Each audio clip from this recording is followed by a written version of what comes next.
అందరికీ నమస్కారం. రాశి విచారణ ఛానల్‌కి స్వాగతం. తుల రాశి వారికి జరిగే శుభాలు, అశుభాలేంటో తెలుసుకుందాం. ఈ వీడియోని తప్పకుండా చివరి వరకు చూడండి. ఈ వీడియోని ఇంకా లైక్ చేయకపోతే వెంటనే లైక్ చేయండి.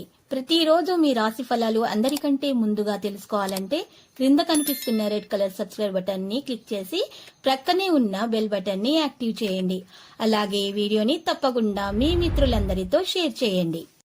ఈరోజు మీ కుటుంబంలో మీ పెద్దల అనారోగ్యం వల్ల వారికి ప్రాణగండం ఉంది కాబట్టి వారికి జాగ్రత్తగా చూసుకోండి మరియు వారికి ఆహారం మీద ప్రత్యేక శ్రద్ధ పెట్టండి. మీరు చేసినటువంటి పుణ్య కార్యాల వల్ల దేవుడు ఆ ప్రాణగండాన్ని అయితే తొలగిస్తారు. మీకు శుభం జరుగుతుంది.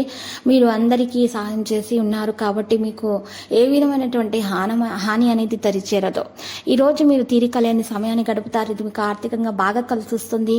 ఇక ఈరోజు చూసినట్లయితే ఊహల దారుల వెంట పరుగులెత్తకండి. మీ పిల్లల విజయాలతో మీరు చాలా ఆనందిస్తారు. మీ పెట్టుబడుల నుంచి మంచి రాబడొస్తుంది. కుటుంబ సభ్యులు మీకు హాని కలిగించవచ్చు. బ్యాంకింగ్, ఫైనాన్స్ రంగాల వారికి ఒత్తిడి త్రిప్పట తప్పదు. ఉద్యోగస్తులకు తోటి వారి ద్వారా ఆకస్మికమైన వార్తలు అందుతాయి. ఇక దూర ప్రయాణ లాభదాయకంగా ఉంటాయి. బంధుమిత్రుల ఒత్తిడి ఉంటుంది. రుణ ప్రయత్నం లాభదాయకంగా ఉంటాయి. ఆకస్మిక ధనలాభం ఉంటుంది. బంధుమిత్రుల సహకారం ఆలస్యంగా అందుతుంది. కుటుంబంలో మార్పులు కోరుకుంటారు. ఆరోగ్యం నిలకడగా ఉంటుంది. సోదరులకు, ఇతర కుటుంబ సభ్యులకు ఆర్థికంగా సహాయం చేయడం కూడా జరుగుతుంది. కొందరు మిత్రుల వల్ల నష్టపోవడం జరుగుతుంది.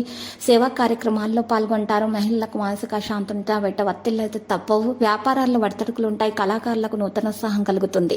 ఉద్యోగంలో పనిచేసే వ్యక్తులు పెద్ద స్థానాన్ని పొందొచ్చు. కానీ మీరు మీ లక్ష్యంపై దృష్టి పెట్టాలి.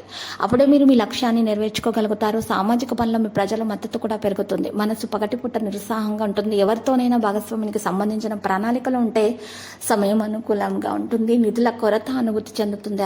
అదనపు పనులు భంగం కలుగుతాయి. ఆలోచనలు సానుకూలంగా ఉంచని ఎవరితోనైనా చిక్కుకోవడం ఒత్తిడి ఉంటుంది. సహనం, సంయమనం ఉంచడం వల్ల పరిస్థితి త్వరగా మేలవుతుంది. ఇక మతం మరియు ఆధ్యాత్మికతపై విశ్వాసం ఉంచాలి. శాంతిని కలిగింటారు. సానుకూల శక్తి కమ్యూనికేట్ అవుతుంది. ప్రజలతో సమావేశంలో మీరు ఈరోజు చాలా జాగ్రత్తగా ఉండాలి. ఎందుకంటే లాభదాయకమైన ఫలితాలు ఉండవు. సాయంత్రం కొంత ఉపశమనం పొందుతారు. అభ్యర్థన ఇంకా సాధించబడుతుంది. ఇక లక్కీ సంఖ్య 65 మరియు లక్కీ కలర్ అయితే ఎరుపు. పరిహారంలో చూసినట్లయితే చక్కగా ఈరోజు మీరు పరిహారం కొరకు శ్రీ వెంకటేశ్వర స్వామి ఆలయ దర్శనం చేసుకోవాల్సి ఉంటుంది. ఇక ఓం నమో వెంకటేశ అని మీరు ఉదయం 11 సార్లు, సాయంత్రం పూట 11 సార్లు చేయాల్సి ఉంటుంది. మరియు ఉదయాన్నే సూర్య భగవాన్ని పూజించాల్సి ఉంటుంది. సూర్య నమస్కారాలు చేయాల్సి ఉంటుంది. ఇలా చేయడం ద్వారా మీ దోషాలు పరిహారం అవుతాయి. అంతా శుభప్రదంగా ఉంటుంది.